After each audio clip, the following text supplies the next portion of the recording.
सिद्धि की शादी के बाद वो ससुराल चली जाती है। पीछे रह जाती है भाभी रानी।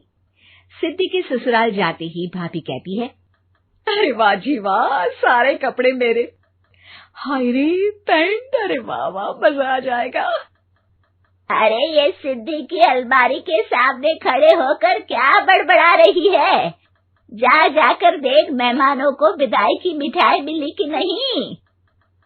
अब हाँ माँ जी, क्यों नहीं, लेकिन पहले कपड़े तो बदल लूं। अब रानी आ जाती है सिद्धि के उन कपड़ों में जो वो ससुराल जाने से पहले घर छोड़ जाती है। अरे रानी, कुछ दिन रुक जाती। अरे ये तो सिद्धि बिटिया को मैंने ही दिया था, बड़ा ही फबता था उस पर, तुझ पर तो कुछ खास नहीं लग रहा। अब वो ना मेरे सारे कपड़े गीले थे तो सोचा पहन लूं। वैसे भी सिद्धि को कौन सा भी पुराने आउटडेटेड कपड़ों को पहनना है। वैसे भी ये सूट तो मैंने तभी पहना था, वैसे खास है भी नहीं ये। हाँ ठीक है, लेकिन ना मेरी सिद्धि पर तो जमता था। सारे मेहमान चले जाते हैं और सिद्धि ससुराल से मायके पहली बार आती है। ओह, अपना घर, अपना कमरा, अपनी अलमारी। ये बोलकर जैसे ही सिद्धि अलमारी खोलती है तो सामने उसके कपड़ों की जगह कुछ और ही रखा होता है। माँ, ओ माँ, जरा कमरे में तो आना। सास और रानी वहां पहुंच जाते हैं। रानी ने पहनी होती है सिद्धि की जींस और टी शर्ट। अरे भाभी, ये क्या? ये तो मेरी बड़ी ही महंगी टी शर्ट है, इसे आपने घर में क्यों पहनी है? अरे बहुत मिलती है दीदी ये चौक की मार्केट में, 150 में। ओ भाभी प्लीज, ये एरोपोस्टल है, 2000 की एक टी शर्ट। ओह, 2000 में तो दीदी 4 साड़ी आ जाए। अब क्या बोलूं? भाभी, ये मेरी अलमारी में छोटू के कपड़े, तो मेरे कपड़े कहाँ हैं? मेरी अलमारी में?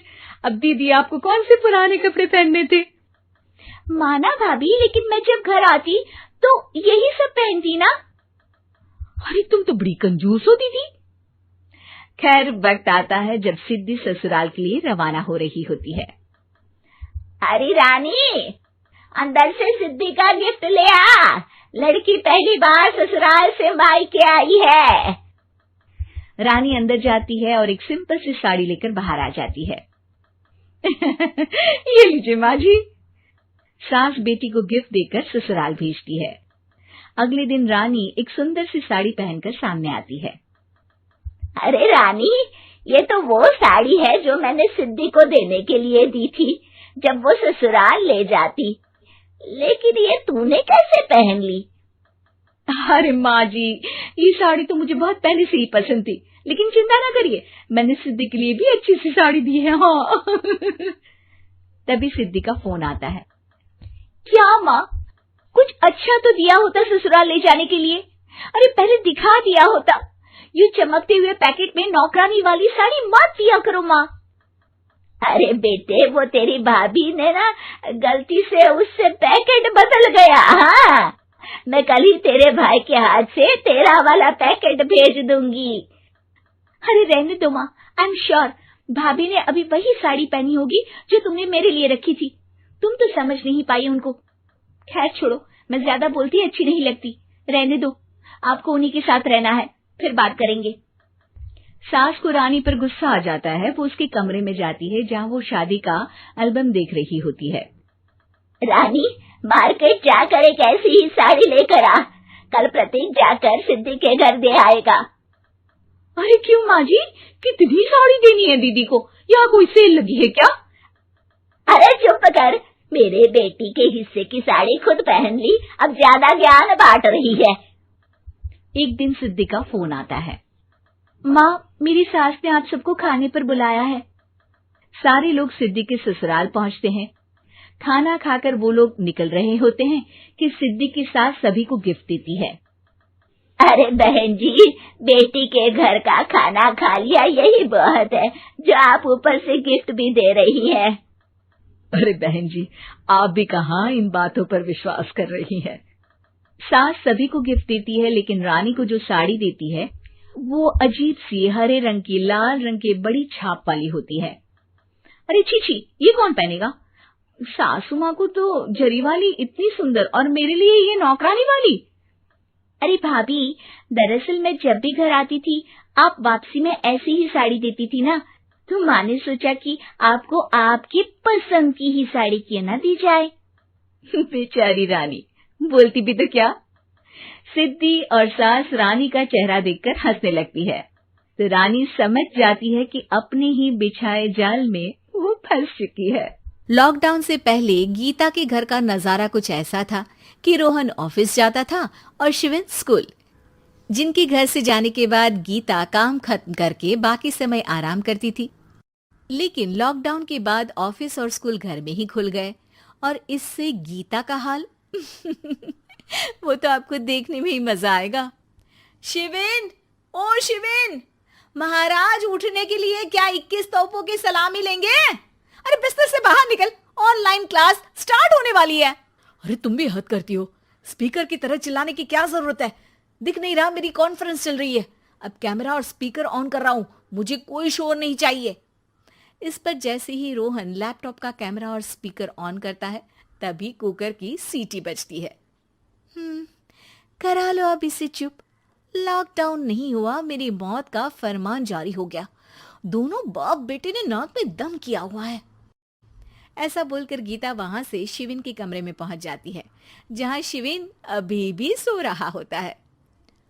ओ आलसी, अब अगर 5 मिनट में नहीं उठाना तो आज तेरा गेम और यूट्यूब कैंसिल। माँ की बात सुनकर शिविन बिना 1 मिनट गंवाए उठ खड़ा होता है। उठ गया, अभी नहाकर भी आता हूँ। ये नाटक कहीं और, मुंह पर गीला कपड़ा मार और पढ़ने बैठ।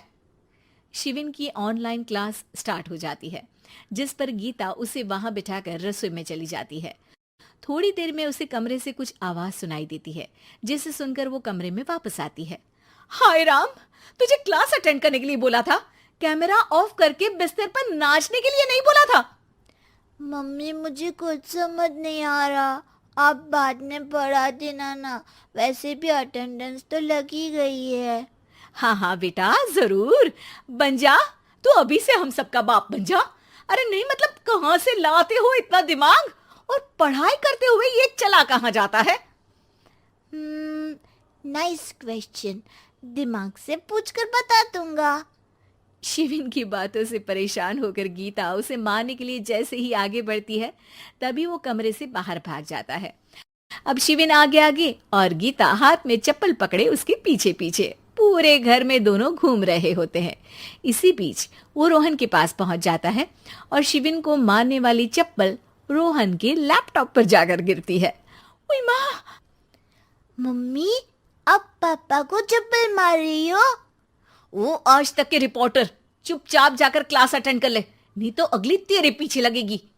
इस पर शिविन वहां से चला जाता है, जिसके बाद रोहन गीता से कहता है, इस सर्कस के लिए कुछ बोलना चाहोगी? अरे क्या करूं, जब से तुम दोनों घर में रहने लगे हो, घर अपने आप ही सर्कस बन गया है, और मैं तुम्हारी नौकर, कभी बेटी को संभालो तो कभी बाप के नखरे उठाओ। इन्हीं सब उथल पुथल में दिन बीतते रहते हैं, जिसमें हर रोज घर के अंदर कुछ नया सियप्पा खड़ा मिलता है, जो ज्यादातर शिविन और रोहन के ऑनलाइन स्कूल और ऑफिस से रिलेटेड ही होता है। एक सुबह, शिविन चल उठ, आज की क्लास जल्दी है। कैमरा ऑफ करके आप अटेंड कर लो। अरे ऐसे छित्तर पड़ेंगे, दादी नानी सब एक साथ याद आ जाएंगी।